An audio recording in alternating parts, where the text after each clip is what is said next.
priatelia, krásny, dobrý, takýto jarný deň a čo ako mi zimuje. Aj veď je jar, tak už začala tá jarná únava. A som bola aj v lekárni a už dali mi aj rôzne letáčiky, také jarné zobanie, že na jarnú únavu. Ale otázka je, čo je to jarná únava? Existuje vôbec?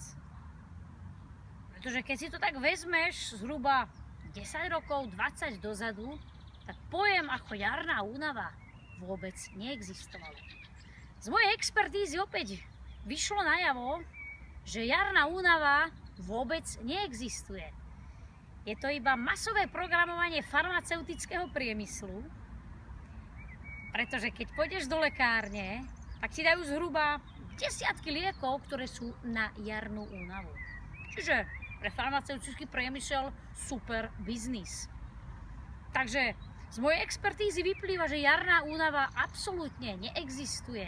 Je to iba masové programovanie farmaceutického priemyslu, aby sa nabalil v náš neprospech a samozrejme v ich prospech.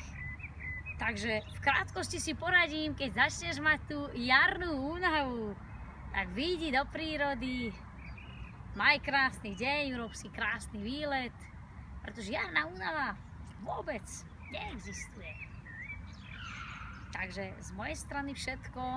Ja ti ďakujem krásne za pozornosť a pokiaľ sa ti video páčilo, tak lajkuj, zdieľaj a komentuj a maj krásny jarný deň a užívaj ho naplno a sviežo.